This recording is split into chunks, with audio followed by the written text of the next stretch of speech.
আল্লাহ রসুলের কথা যখন বলা হয় তখন তাদের ঈমান নষ্ট হয়ে যায়, তখন আল্লাহ রসুলের হুকুমের বিপরীতে অবস্থান নেয়।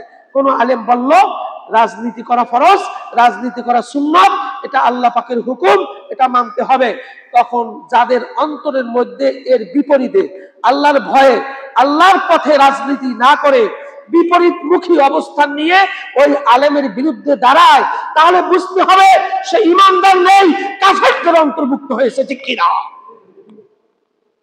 বুঝতে হবে সে কাফেরদের অন্তর্ভুক্ত হয়ে গেছে। যেহেতু আমার রসুল রাজনীতির সর্বপ্রথম ইসলামী রাজনীতি করে গেছেন আমার রসুল, ঠিক না বেটি? রসুল গভর্নর ছিলেন, রাজনীতি যদি না করতেন রাষ্ট্রের প্রেসিডেন্ট কেমনে হলো, ঠিক না বেটি? ইতিহাসগুলো বিকৃত করে এক শ্রেণীর চালাল ঈমান বেঈমান মুনাফিকরা, নামদারি মুসলমান মুনাফিকরা এই সত্যকে লুকায়িত করার জন্য রাজনীতিকে হারাম করে দিয়েছেন। আওয়াজ দিয়ে বলি নাউজুবিল্লাহ, ঠিক না বেটি?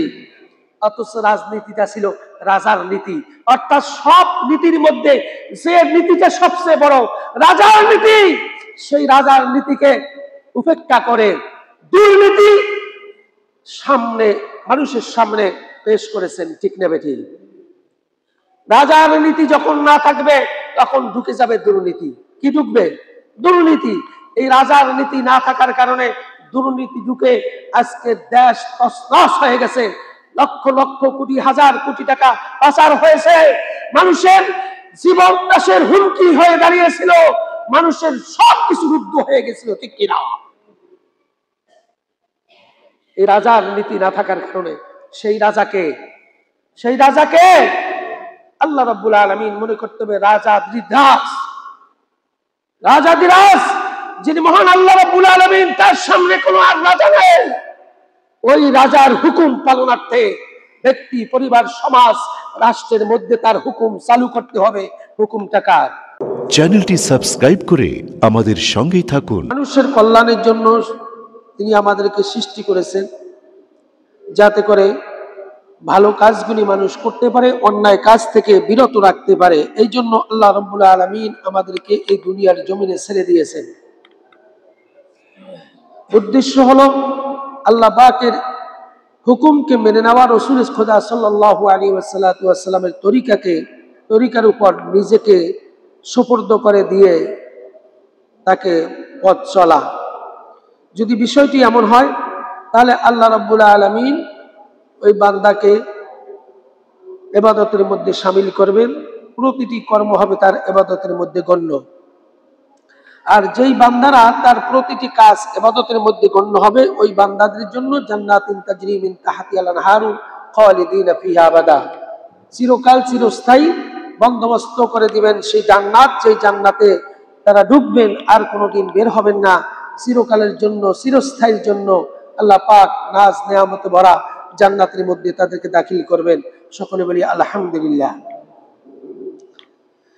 মহান আল্লাহ রাব্বুল আলামিন পৃথিবীর জমিনের মধ্যে আল্লাহ রাব্বুল আলামিন তার বান্দাদেরকে সৃষ্টি করে ছেড়ে দিলেন, আর তিনি বলে দিলেন কুনতুম খায়রা উম্মাতিন উখরিজাত লিন-নাস তা'মুরুনা বিল মা'রুফ ওয়া তানহাউনা আনিল মুনকার।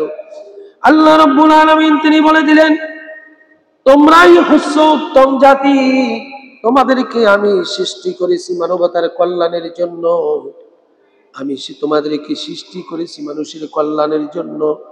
আর তোমরা ভালো কাজের আদেশ দিবে এবং মন্দ কাজ থেকে বিরত রাখবে, আর ঈমান রাখবে মহান আল্লাহ তাআলার উপরে। আল্লাহ রাব্বুল আলামিনের কথা, তিনটা কথা তিনি বললেন।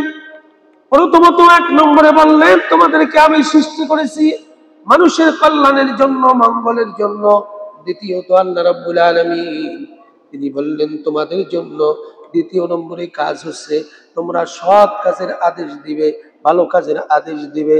তৃতীয়ত তোমাদের কাজ হচ্ছে মন্দ কাজ থেকে মানুষকে ফিরাবে। এই কাজগুলি তোমরা যদি করতে পারো তাহলে আল্লাহ রাব্বুল আলামিন ঈমান রাখার মতো তোমার ব্যবস্থা হয়ে গেছে। অর্থাৎ আল্লাহ রাব্বুল আলামিন বললেন ফাতুমিনুনা বিল্লাহ, আর ঈমান রাখবে আল্লাহ রাব্বুল আলামিনের প্রতি। ইমানটা আল্লাহর প্রতি বিশ্বাস, আমার আল্লাহ আছেন, আল্লাহ আমার বিচার করবেন, আল্লাহর কাছে আমাকে সামনে দাঁড়াতে হবে, কিয়ামতের ময়দানে আল্লাহর সামনে আমাকে জবাবদিহি করতে হবে, এমন ইমান অন্তঃকরণে রেখে তার কাজ করতে হবে। এক নম্বরে যে সে তাকে সৃষ্টি করাই হয়েছে মানুষের কল্যাণের জন্য, মঙ্গলের জন্য, মানুষকে সে প্রচার করবে, সৎ কাজের আদেশটা সে প্রদান করবে, ভালো ভালো কাজ, ভালো ভালো কথা, ভালো কর্ম, সৎকর্ম, এগুলি মানুষের কাছে পেশ করবে, এক নম্বরের কথা। দুই নম্বরের কথা হচ্ছে যে কোনো অন্যায় গৃহীত কাজ যদি সে দেখে, অপরাধমূলক কাজ যদি সংগঠিত হতে সে দেখে, তাহলে সে প্রতিহত করবে, তার বিপরীতে সে অবস্থান নিবে, অন্যায় কাজকে প্রতিহত করার জন্য তার জীবনকে বাজি রাখবে, যদিও তাদের মরণ হওয়ার সম্ভাবনা আছে। সম্ভাবনা আছে,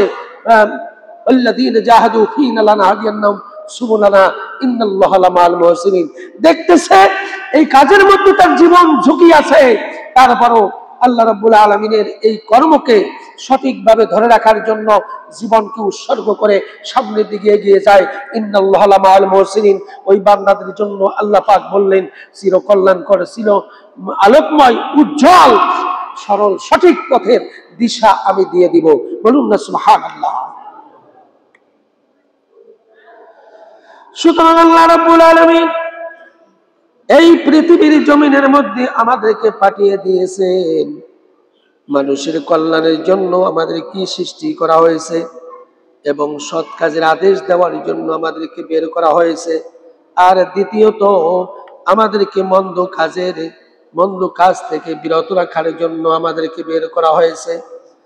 আর ঈমান আল্লাহ রাব্বুল আলামিনের প্রতি অবিচল আস্থা, ঈমান রাখার কথা, আল্লাহর প্রতি ঈমান আছে, যদি বিষয়টি এমন হয়, তাহলে কিয়ামতের ময়দানে আল্লাহ রাব্বুল আলামিন তোমাকে জান্নাত দেওয়ার জন্য তোমাকে সেই ব্যবস্থা করে দিবেন না। তোমার ঈমান থাকতে হবে, অবিচল আস্থা থাকতে হবে, জীবন মরণ সন্নিকরে সর্বত্র আল্লাহ রাব্বুল আলামিনের উপরে আওয়াজ দিয়ে বলি আল্লাহু আকবার। সর্বক্ষেত্রে ফাঁসির মঞ্চে দাঁড়িয়ে বলবে আমি সত্যের উপর আছি, সত্যের উপর থাকবো, আমার জীবন ফাঁসিতে ঝুলবে, তারপরও আমি সত্য থেকে এক চুল পা আমি বেরিয়ে যাব না। এরকমের ঈমান রেখে যারা চলবে, আল্লাহ রাব্বুল আলামিন ওই বান্দাদেরকে কিয়ামতের ময়দানে জান্নাতের মধ্যে দাখিল করাবেন। আওয়াজ দিয়ে বলি আল্লাহু আকবার। যেহেতু আল্লাহ রাব্বুল আলামিন এই দুনিয়ার মধ্যে যদি নাকি আমরা অপরাধমূলক কাজ হতে সংগঠিত হতে আমরা দেখি, তারপরে যদি তা প্রতিহত করার জন্য যদি আমরা দাঁড়িয়ে না যাই, তাহলে আমাদের জন্য কি শাস্তি আছে তা আল্লাহ পাক জানিয়ে দিলেন আমার রাসূলের মাধ্যমে।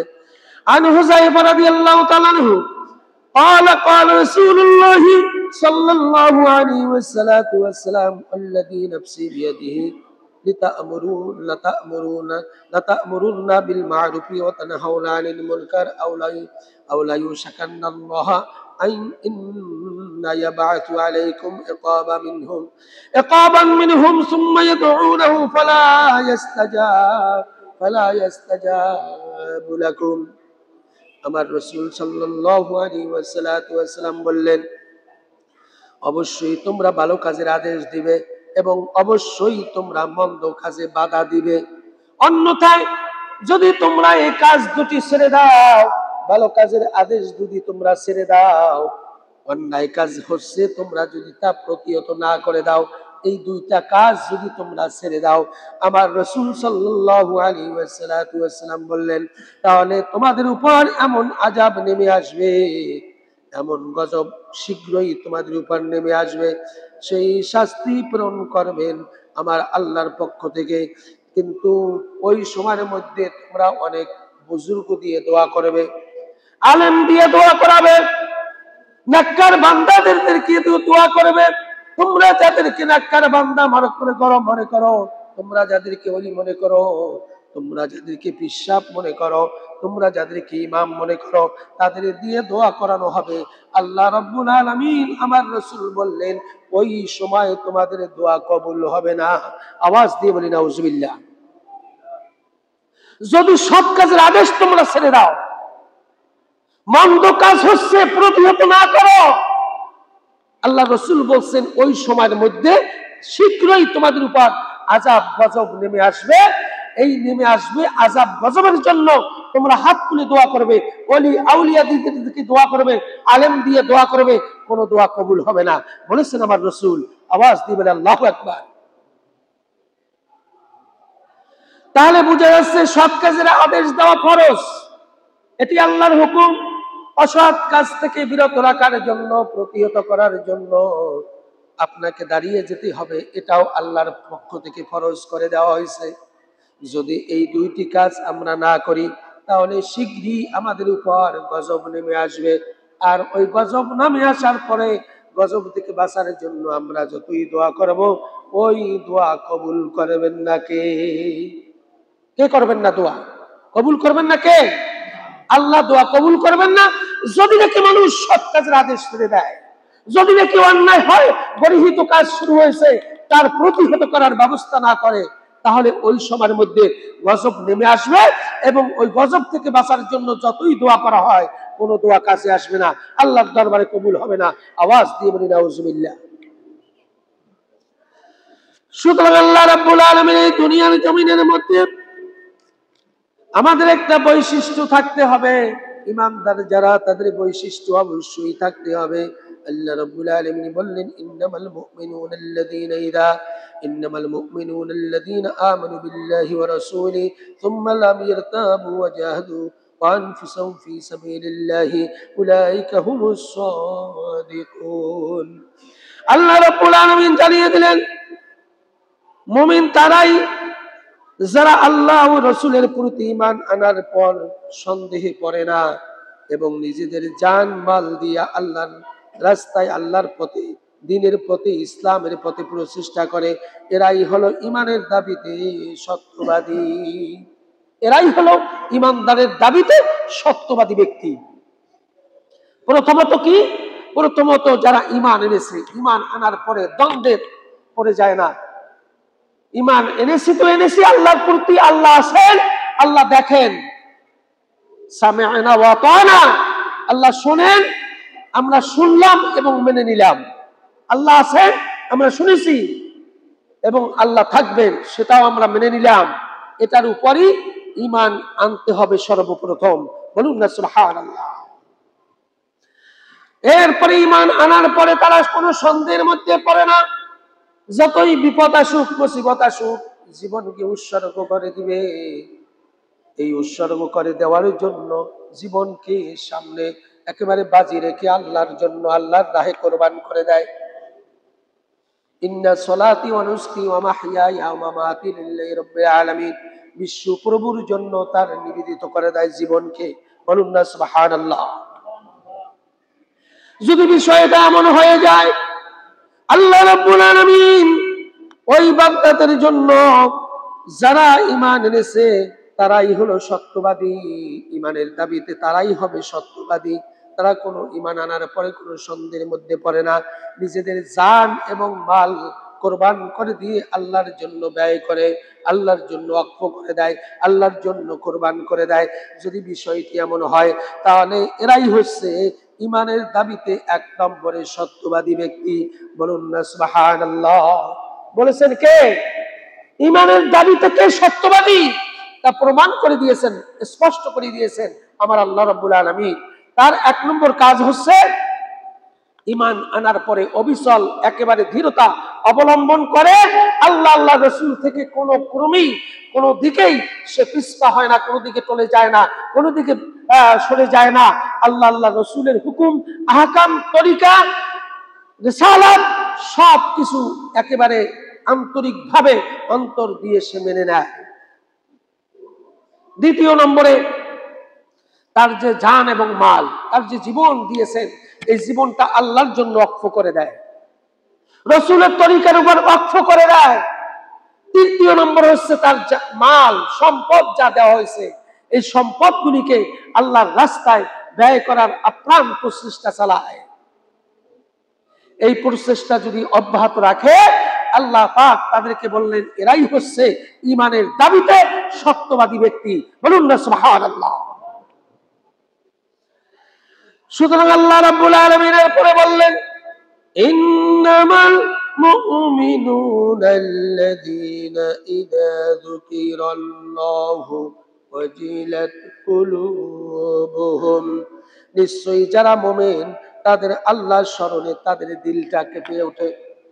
আল্লাহর কথা যখন তাদের সামনে বলা হয়, আল্লাহর হুকুম আহকামের কথা যখন তাদের সামনে পেশ করা হয়, তখন তাদের দিলের অন্তরের মধ্যে অন্তরটা কেঁপে ওঠে আল্লাহর ভয়ে। এইটা যখন কেঁপে উঠবে তখন মনে করবেন যে আপনি একজন ইমানদার, আপনার দাবি এটা পূরণ হয়েছে। যেহেতু আল্লাহর কথা বলার সাথে সাথে আল্লাহর হুকুম মানানোর জন্য আবার জীবনকে উৎসর্গ করে দেন, তাহলে বুঝতে হবে আল্লাহ রব্বুল আলামিন ইমানের দাবিতে আপনি একজন সত্যবাদী ব্যক্তি। বলুন না সুবহানাল্লাহ। আল্লাহ আল্লাহ রসুলের কথা যখন বলা হয় তখন তাদের ঈমান নষ্ট হয়ে যায়, তখন আল্লাহ রসুলের হুকুমের বিপরীতে অবস্থান নেয়। কোন আলেম বলল রাজনীতি করা ফরজ, রাজনীতি করা সুন্নাত, এটা আল্লাহ পাকের হুকুম, এটা মানতে হবে। তখন যাদের অন্তরের মধ্যে এর বিপরীতে আল্লাহর ভয়ে আল্লাহর পথে রাজনীতি না করে বিপরীতমুখী অবস্থান নিয়ে ওই আলেমের বিরুদ্ধে দাঁড়ায়, তাহলে বুঝতে হবে সে ঈমানদার নেই, কাফেরদের অন্তর্ভুক্ত হয়েছে। ঠিক কিনা? বুঝতে হবে সে কাফেরদের অন্তর্ভুক্ত হয়ে গেছে। যেহেতু আমার রসুল রাজনীতির সর্বপ্রথম ইসলামী রাজনীতি করে গেছেন আমার রসুল। ঠিক না বেটি? রসুল গভর্নর ছিলেন, রাজনীতি যদি না করতেন রাষ্ট্রের প্রেসিডেন্ট কেমনে হলো? ঠিক না বেটি?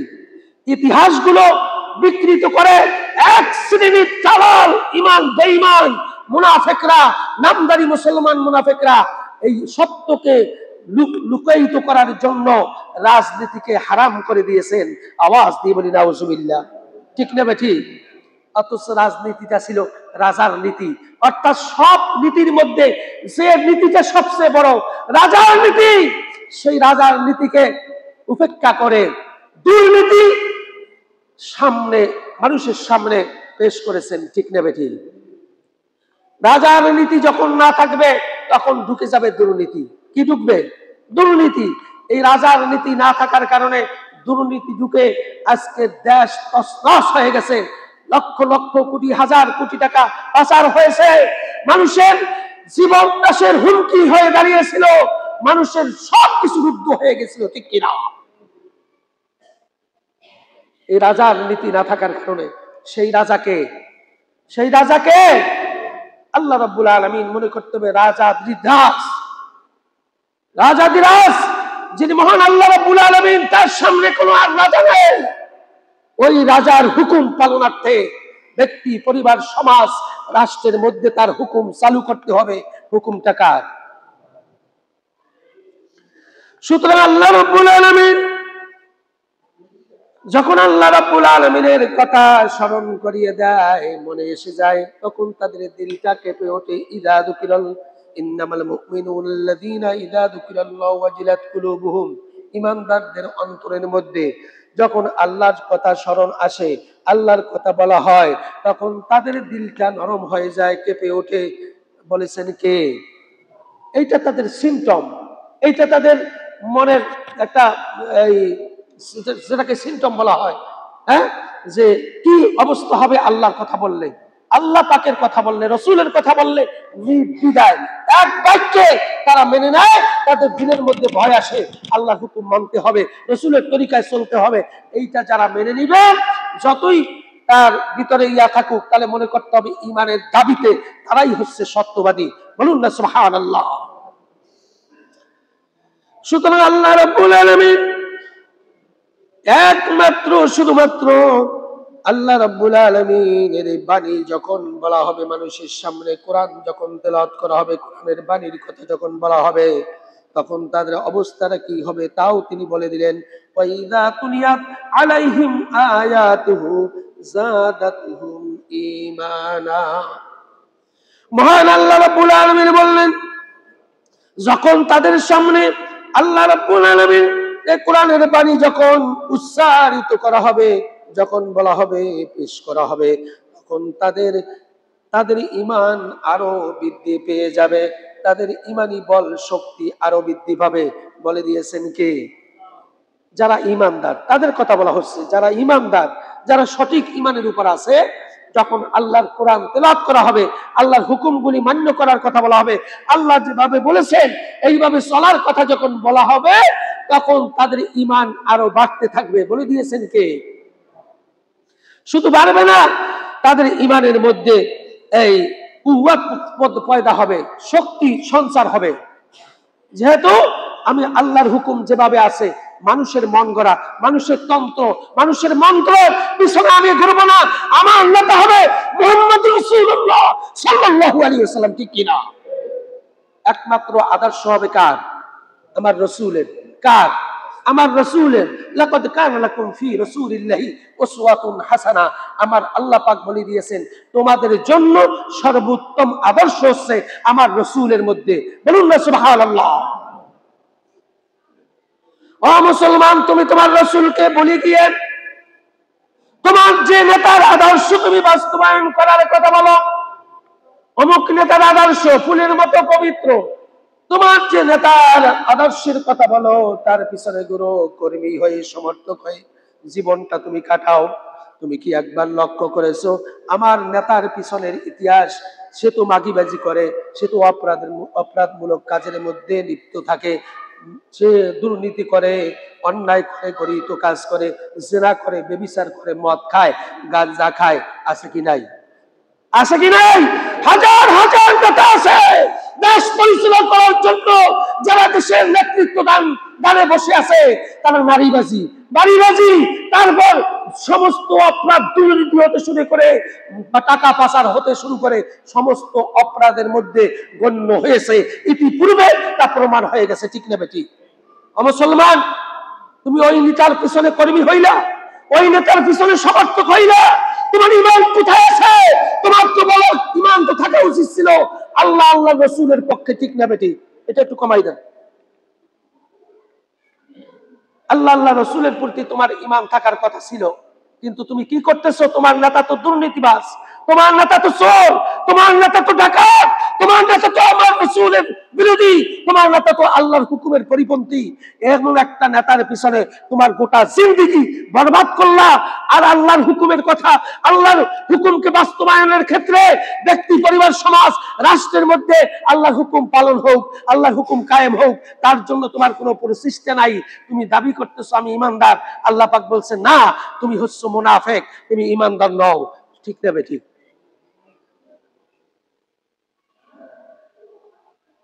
আবাল বিদ্যা বনিতা, কিশোর, যুবক, বৃদ্ধ, যে বয়সী হও না কেন, তোমাদের মৃত্যু আছে কি নাই?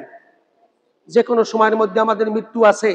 তুমি যে নেতার পিছনে ঘুরলা, যেই নেতার পিছনে সময়টা ব্যয় করলা, ওই নেতার পিছনে সময় ব্যয়ের মধ্যে তোমার বয়স ছিল 40 বছর, তার কাছে একজন যুবক, এই যুবক বয়সে তোমার মৃত্যু হয়ে যেতে পারে।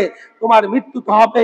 এই মৃত্যুর পরে মান তাশাব্বা বিকওমিন ফাহুয়া মিনহু আও কামা ক্বালা রাসূলুল্লাহি সাল্লাল্লাহু আলাইহি ওয়াসাল্লাম, যাদের সাথে তোমার চলাফেরা ছিল, যাদের সাথে মুআমালা ছিল, যাদের সাথে ওঠা বসা ছিল, ওই সমস্ত বেঈমান, মুনাফিক আর দুর্নীতিবাজদের সাথে কিয়ামতের ময়দানে তোমার সমর্থক থাকার কারণে, সমর্থন থাকার কারণে, কর্মী হওয়ার কারণে তাদের সাথেই জাহান্নামের কাতারে কাতারবদ্ধ হতে হবে, ঠিক না বেটি? মুসলমান, ফিরে আসার সময় এসেছে, সুযোগ এসেছে। আলেমদেরকে, আলেমদের মুখ জবান খুলে অন্তর ভরে কথা বলার সুযোগ এসেছে। এই দেশের মধ্যে আপনার যেভাবে চেপে বসেছিল এমন একটা শক্তি, যেই শক্তিটা ছিল কোরআন এবং হাদিসের বিপরীতে, ঠিক না বেটি? মন খুলে আলেমরা কথা বলতে পারে না। এই পাথর তোমার বুক থেকে সরিয়ে দিয়েছেন কে? এখন তোমাদের সময় এসেছে আলেমদের পক্ষে অবস্থান নেওয়া, তার মানে কোরআনের পক্ষে অবস্থান নেওয়া, হাদিসের পক্ষে অবস্থান নেওয়া। এই সময়ের মধ্যে যদি তুমি কোরআন এবং হাদিসের পক্ষে অবস্থান না নিতে পারো, নিশ্চিত তোমাকে জাহান্নামে দাখিল হতে হবে, ঠিক কিনা? উপায় তোমার থাকবে না।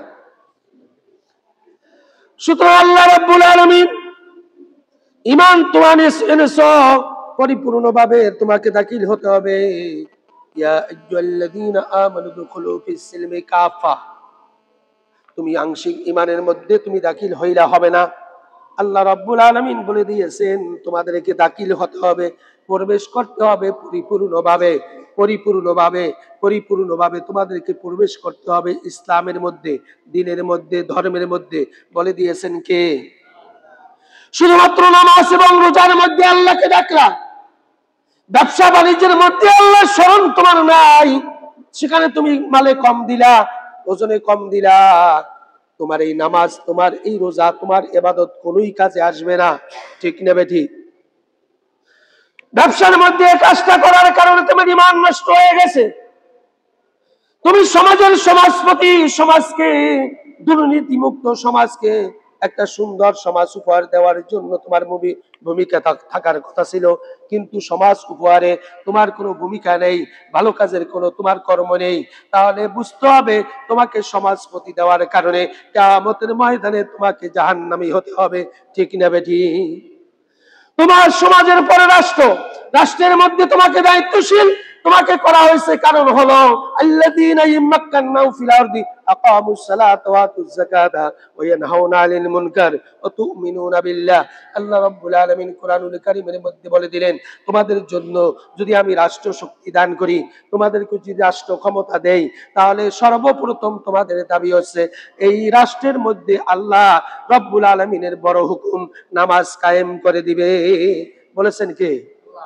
রাষ্ট্র শক্তি তোমাদেরকে যদি দান করি, আল্লাযীনা ইয়ামাক্কানাউ ফিল আরদি আকামুস সালাহ, এই জমিনে যদি তোমাদেরকে শক্তি দেই, জমিনের মধ্যে তোমাদের যদি পাওয়ার দেই, তাহলে সর্বপ্রথম তোমাদের দায়িত্ব হচ্ছে আকিমুস সালাহ, নামাজ কায়েম করা। ঠিক নেবে ঠিক? বলে দিয়েছেন কে? এ পর্যন্ত যারা আমরা দেখেছি, যারাই রাষ্ট্র ক্ষমতায় এসেছে, রাষ্ট্র ক্ষমতায় এসে নামাজ কায়েম করার কথা কোনো ব্যক্তি বলে নাই, তার মানে তারা কোনো ঈমানদার নয়, তারা হচ্ছে মুনাফিক, নামদারি মুনাফিক, অর্থাৎ মুসলমান নামদারি মুনাফিক। ঠিক না বেঠিক? যারা এই সংসদে গিয়ে বলবে নামাজ কায়েম করতে হবে, ব্যক্তি, পরিবার, সমাজ, রাষ্ট্রের মধ্যে সর্বক্ষেত্রে নামাজ কায়েম করতে হবে, এটা আল্লাহর হুকুম। আল্লাযীনা ইম্মাক্কানাউ ফিল আরদ, এই জমিনের মধ্যে যাদেরকে ক্ষমতা দেওয়া হবে তাদের প্রথম কাজ হচ্ছে আকিমুস সালাহ, নামাজ কায়েম করা। ঠিক না বেঠিক? এই কথাটি যদি যারা না বলে, তাদের পিছনে তুমি হাঁটবা। তোমার বয়স 40 থেকে 60 করে ফেলেছো, 60 থেকে 70 করে ফেলেছো, তারপরও এই সমস্ত কোরআন বিরোধী মানুষের পিছনে, নেতৃত্বের পিছনে তুমি সময় ব্যয় করলা। আর তুমি কিয়ামতের ময়দানে হাসি মুখে আমার রাসূল তোমাকে বছরে একবার মিলাদ দিলা, বছরে একবার ফাতিহা দিলা, আর ওরস করলা, আর তুমি কি করলা? জশ্নে জুলুস করলা, মনে করলা রাসূল তোমাকে সুপারিশ করবে। অসম্ভব, অসম্ভব। তোমাকে সুপারিশ তো দূরের কথা, তোমার সাথে রাসূলের সাথে পর্দা ফেলে দেওয়া হবে। রাসূলের জিন্দেগিও তোমাকে কিয়ামতের ময়দানে তোমার সাথে সাক্ষাৎ হবে না। ঠিক না বেঠিক? আল্লাহ বলেছেন ব্যক্তি, পরিবার, সমাজ, রাষ্ট্রের মধ্যে কোরআন এবং হাদিস অনুযায়ী জীবন গঠন করার জন্য তার ধারে কাছেও তুমি থাকলা না, অথচ পক্ষান্তরে তুমি তাদের বিরোধিতা করলা। রাজনীতির কথাই যেন বলছে, এখন তুমি বললা ধর্ম নিয়ে রাজনীতি করতে দেওয়া হবে না। এটা করতেও পারে নাই, এবং বর্তমানেও হয় নাই, ভবিষ্যতেও হবে না। এমন ডানপন্থীতে হাত ভেঙে দিতে হবে। ঠিক কিনা? এমন ডানপন্থী নামদারি তাদের হাত ভেঙে দিতে হবে যারা বলে ইসলামে মৌলবাদীদের আগেও ঠাঁই ছিল না, বর্তমানেও নাই, ভবিষ্যতেও মৌলবাদী আসতে পারবে না। এমন এমন দুঃসাহসী, কোরআন হাদিস বিরোধী, আল্লাহ রাসূলের পরিপন্থী যে কথাগুলি তারা বলে, তারা কোনো ডানপন্থী নয়, তারা হচ্ছে নাস্তিক, মুরতাদের দোসর। ঠিক কিনা? এদের হাত ভেঙে দেওয়ার সময় এসেছে। তুমি নামাজ পড়ো না, তুমি কাফের না, কিন্তু তুমি নামাজের বিরোধিতা করবা, সাথে সাথে তুমি কাফের হয়ে যাবা। ঠিক কিনা? তুমি রাজনীতি মানো না, সেটা আলাদা কথা, চুপচাপ থাকো, কিন্তু ইসলামী রাজনীতির বিরুদ্ধে কথা যখনই বলবা, তোমার ঈমান হারা হয়ে গেছে, কাফেরদের অন্তর্ভুক্ত হয়েছে। ঠিক কিনা? তুমি কাফের। ইসলামের কোন একটি দিককে যদি তুমি উপেক্ষা করো, তাহলে তুমি অবশ্যই কাফের হয়ে তোমার কিয়ামতের ময়দানে উঠতে হবে। তুমি উপেক্ষা করবে না, চুপচাপ থাকবা, তুমি ফাসেক, কিন্তু তুমি কাফের হও নাই। কিন্তু তার বিরুদ্ধে ইসলামের বিরোধিতা তুমি করার সাথে সাথে তুমি কাফের হয়েছো, সেটা আদনা সে আদনা আল্লাহর হুকুম হোক না কেন, সেটার জন্য তোমাকে কাফের অন্তর্ভুক্ত হতে হবে। ঠিক নেবে ঠিক? আল্লাহ রাব্বুল আলামিন এই জন্য এই দুনিয়ার জমিনের মধ্যে আল্লাহর রাসূলের প্রতি ঈমান আনার পরে আল্লাহর হুকুম রাসূলের তরিকা অনুযায়ী নিজের জান এবং মালকে কুরবান করে দিতে হবে, তাহলে ঈমানের দাবিতে তারাই হবে সত্যবাদী ব্যক্তি। সুতরাং আল্লাহ রাব্বুল আলামিন আমাদের এই দুনিয়ার জন্য আমাদেরকে দুনিয়াতে সময় দিয়েছেন, আমাদেরকে হায়াত দিয়েছেন। সুতরাং এই হায়াত যেন আল্লাহর পক্ষে আল্লাহর রাসূলের জন্য ব্যয় করতে পারি। দারাজাতিন ইনদা রাব্বিহিম মাগফিরাতুন ওয়া রিজকুন কারীম। তাদের জন্য যদি বিষয়টি এমন হয়, তাহলে আল্লাহ রাব্বুল আলামিন বললেন ওই সমস্ত বান্দাদের জন্য আল্লাহর নিকট হয়েছে খুবই উচ্চ মর্যাদা। যারা আল্লাহর হুকুম রাসূলের তরিকা অনুযায়ী জীবন গঠন করে তাদের জন্য দারাজাতিন ইনদা রাব্বিহিম, দারাজাত মানে উচ্চ মর্যাদার স্থান তাদের জন্য রয়েছে। মাগফিরাতুন ওয়া রিজকুন কারীম, তাদের জন্য আল্লাহর পক্ষ থেকে ক্ষমা করার ব্যবস্থা রয়েছে। ওয়া রিজকুন কারীম, এবং তাদের জন্য উত্তম রিজিকের ব্যবস্থার কথা বলে দিয়েছেন কে? ও মুসলমান, তুমি আল্লাহর হুকুম মানার জন্য প্রচেষ্টা তোমার থাকবে, রাসূলের তরিকার উপর জীবন উৎসর্গ করার তোমার আপ্রাণ প্রচেষ্টা যখন থাকবে, তখন আল্লাহ পাক বলে দিয়েছেন দারাজাতিন, তাদের মর্যাদাকে আল্লাহর পক্ষ থেকে ইনদা রাব্বিহিম, তাদের জন্য দারাজাতিন ইনদা রাব্বিহিম, আল্লাহ পাক তাদের জন্য উচ্চ মর্যাদাশীল আল্লাহ পাক তাদেরকে দান করে দিবেন। বলুন না সুবহানাল্লাহ। মাগফিরাতুন, এবং তাদেরকে ক্ষমা করার ব্যবস্থা করে দিবেন। ওয়া রিজকুন কারীম, এবং তাদের জন্য উত্তম রিজিক দান করবেন। বলেছেন কে? তোমার কিসের চিন্তা? রিজিকের জন্য 24টা ঘন্টা তুমি হন্য হয়ে ঘুরছো, পৃথিবীর এক প্রান্ত থেকে অপর প্রান্তে তুমি ঘুরছো রিজিকের জন্য। এই রিজিকের দায়িত্ব আল্লাহ নিয়েছেন।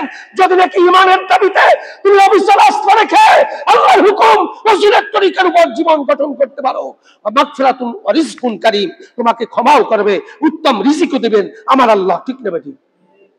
তোমার কিসের চিন্তা? চিন্তার কোনো কারণ নাই। দল মত নির্বিশেষে মানুষ করা কোন মতবাদের মধ্যে আমরা থাকতে পারি না।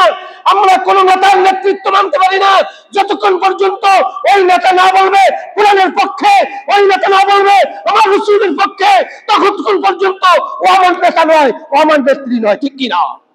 এটা হচ্ছে ঈমানের দাবিতে মুসলমানের কথা। মুসলমান, সমস্ত দল মত নির্বিশেষে মুসলমান, যদি তুমি ঈমানের দাবিতে যদি মুসলমান হতে হও, তাহলে তোমার নেতা হবে আমার রাসূলের আদর্শের নেতা। ঠিক কিনা? রাসূল যে আদর্শ রেখে গেছেন সেই আদর্শের কথা যারা বলে এরাই হবে তোমাদের নেতা। আউলিল আমরি মিনকুম আতিউল্লাহ ওয়া আতিউর রাসূল। আওয়াজ দিয়ে বলি সুবহানাল্লাহ। আল্লাহর হুকুম মানার পরে রাসূলের তরিকা মানতে হবে, রাসূলের তরিকার পরে রাসূলের যারা যে কথাগুলি বলে সেই কথাগুলি মেনে নেওয়া ফরজ। ঠিক রে বেটি? আলেমরা যে পথে আছে সেই পথেই যেতে হবে। শুধুমাত্র মুশরিক, বেদিন আর বিদআতি আলেম ছাড়া হক্কানি রব্বানি যে সমস্ত আলেমরা হকের কথা বলে তাদের পক্ষ অবলম্বন করা আল্লাহর পক্ষ থেকে ফরজ। আওয়াজ দিবেন আল্লাহু আকবার।